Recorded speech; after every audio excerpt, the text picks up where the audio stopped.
नमस्कार सब्सक्राइबर ये हूँ आजिकार स्पेशल आइटम चिंगुड़ी माछ झलमल तरकारी जोटा कि आपण मैंने तो जानी प्रायतः आगे चिंगुड़ी माछटा को सफा कर दि जाए सफा कर सारिकी हलदी आउ लुण गोलैकी 5 मिनिट जाए मुझे रखीदे आउटे कड़े को भलसे गरम कर सरिष तेल पकईबे सरिष तेल निज मापर पकईबे मुझे गोटे चामच 2 चामच कहीपरि आउे हूँ कौन कि सरिष तेल गरम हो सारापर चिंगुड़ी भजा हम आ प्रायतः सरिष तेल रे कले टेस्ट टिके भल आसे। आपन चैनल नाटा कोन कहले रे डीजे कुकिंग तापर कौन करेंगे तेल भल से गरम हो गला पर चिंगुड़ी माछ को छाड़ी देबे ताकू हल्का नालिया होला पर्यंत भाजिबे।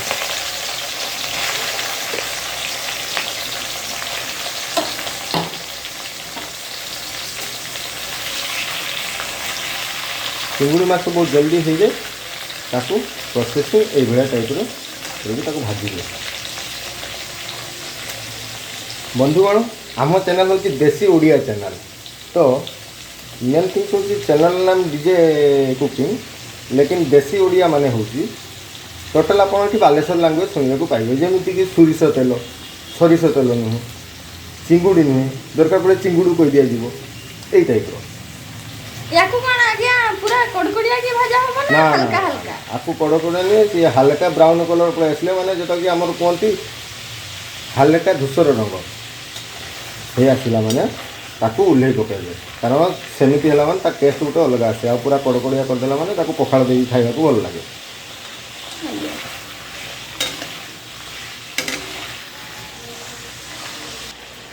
अच्छा ये भाया ब्राउन कलर हो आसला परे आपण मैंने ओह्ल देवे कारण यहाँ पूरा है कंचा बोली बहुत जन कहीपर कंचा कंचा देखा कि मसला देखिए कषिला मैंने भितर मसला टेस्टा पशिब तापर टेस्ट जब लगे खाई सारापर जदि देखिया लोक नाल न गड़ी आम चैनल ना डीजे चैनल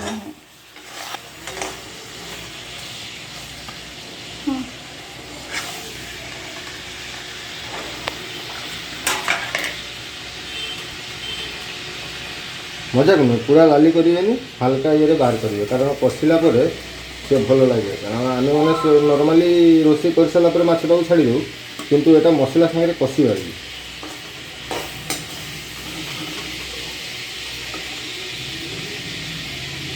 एमती आकार आपको पूरा काढ़ीदे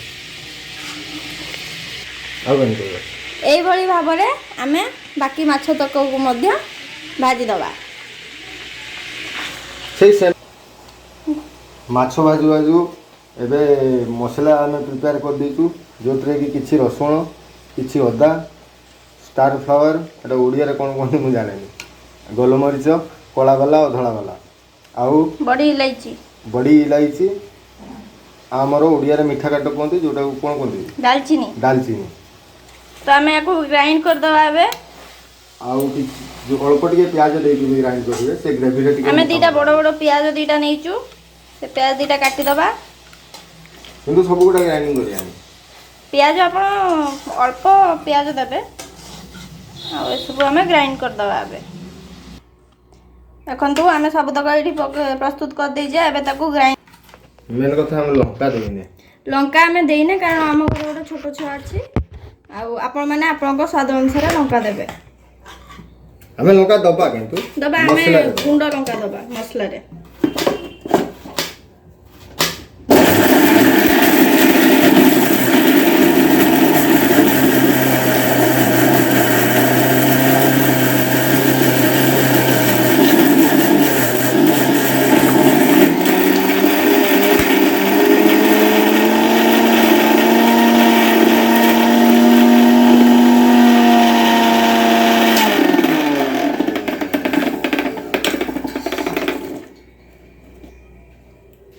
मसलाटी आमर प्रस्तुत हो जाइए देखंतु आमर मसला प्रस्तुत हो जाइए आम गोटे बड़ टमाटो को ग्राइंड करी पेस्ट बनै देइचे आ सही तेल रे किछि सरिष तेल पकई आमे प्याज काटी के रखिचे प्याज काटी के रखा है तेल गरम होला परे आमे प्याज पका हबो ଯେହେତु ସେ ଚିଙ୍ଗୁଡ଼ି ମାଛ ଭଜା ତେଲଟା ସେଥିପାଇଁ ଏମିତି ଦେଖାଯାଉଛି। ଆମେ ତେଲରେ ଏବେ ପିଆଜ ପକେଇଦେବା। ତେଲ ହାଲକା ଗରମ ହେଇଥିଲା, କିନ୍ତୁ ତେଲକୁ ଟିକେ ଭଲସେ ଗରମ କରିବେ।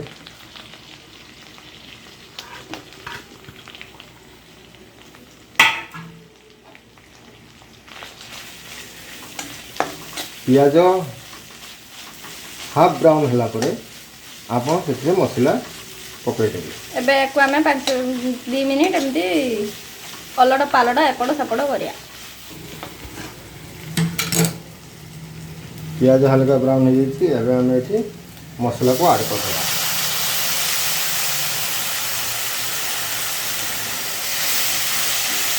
ଆଉ ଏ ମସଲାରେ ଟିକେ ହଳଦୀ ଗୁଣ୍ଡ ଆଉ ଟିକେ ଲଙ୍କା ଗୁଣ୍ଡ, ସ୍ୱାଦ ଅନୁସାରେ ଲୁଣ ପକାଇଦେବା। ଆଉ ଆଳୁ କାଟିକି ରଖାହେଇଛି ତାକୁ ହାଲକା ଏବେ ଫ୍ରାଏ କରାହେବ। ସେମିତି ଦେଖିବେ। ହଳଦୀ ପାଉଡ଼ର ଟିକେ ପକେଇବା, ଟର୍ମରିକ୍ ପାଉଡ଼ର ଟର୍ମରିକ୍ ପାଉଡ଼ର,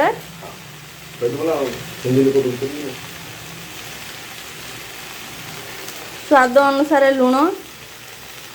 ଆଉ ସେଟା କ'ଣ ଅଧିକା ପକାଇବେ ଲୋକ?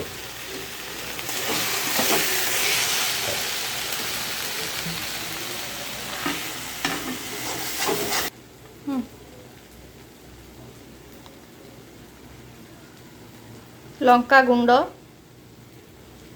ଆପଣ ଯେତିକି ରାଗ ଖାଆନ୍ତି ସେତିକି ପକାଇବେ। ନର୍ମାଲି ଚିଙ୍ଗୁଡ଼ି ମାଛଟା ଟିକେ ମିଠା ଥାଏ। ଯଦି ଆପଣ ରାଗ ଖାଇବାକୁ ଭଲ ପାଆନ୍ତି ଏଠି କଟା ଲଙ୍କା 4-5 ପିସ୍ ଦେଇଦେବେ।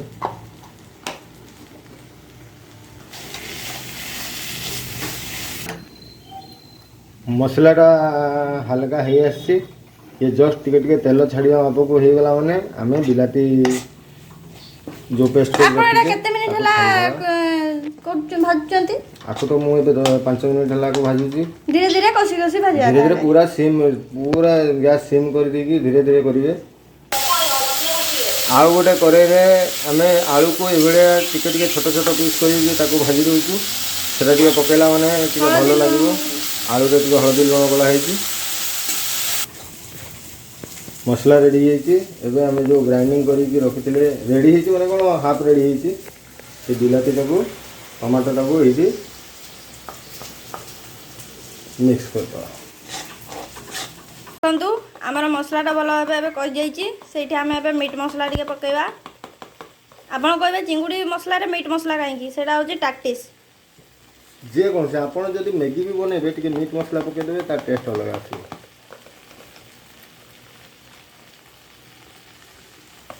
एबे टिके सेठी गरम मसला टिके पके दवा।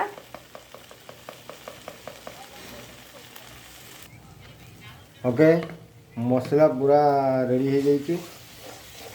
एवं ये हल्का टिके पानी ऐड कर देकी आमे एठी आलू जो आमे भाजी के रखी हाफ भजा ताको आमे ऐड कर दवा।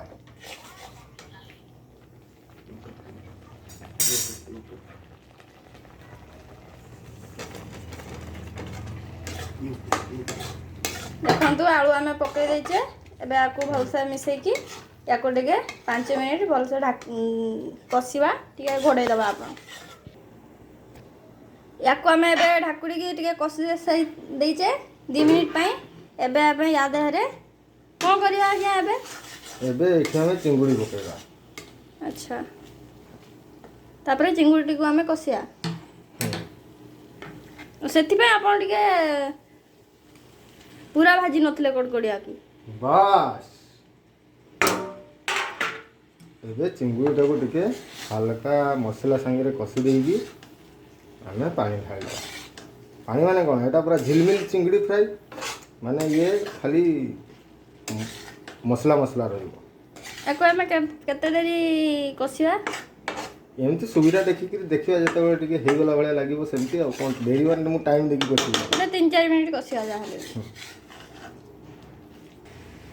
देखंतु हमर के सुंदर कलर पळे आसलानी।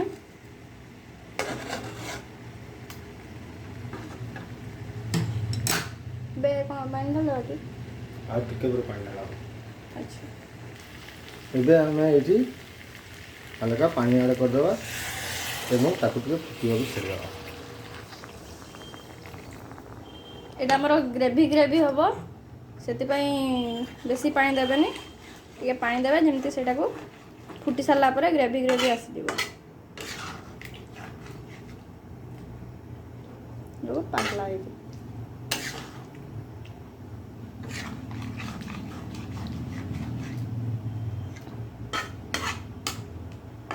ଓକେ, ଆକୁ ଏବେ ଆମେ ଫୁଟିବା ପାଇଁ ଛାଡ଼ିଦେବା।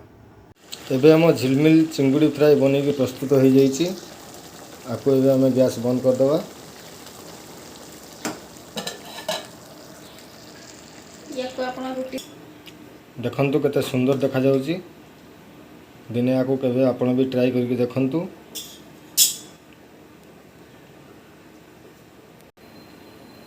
ଯଦି ଆପଣଙ୍କୁ ଭଲ ଲାଗିଲା ତାହେଲେ ଆମ ଚ୍ୟାନେଲକୁ ସବସ୍କ୍ରାଇବ୍ କରନ୍ତୁ ଏବଂ ବେଲ୍ ଆଇକନ୍କୁ ଦବାଇ ଦିଅନ୍ତୁ। ନେକ୍ସଟ ଟାଇମ୍ ଏମିତି ଟେଷ୍ଟି କିଛି ଡିଶ୍ ବନେଇଲେ ଆମେ ଆପଣଙ୍କୁ ଆଗେ ଜଣାଇବା।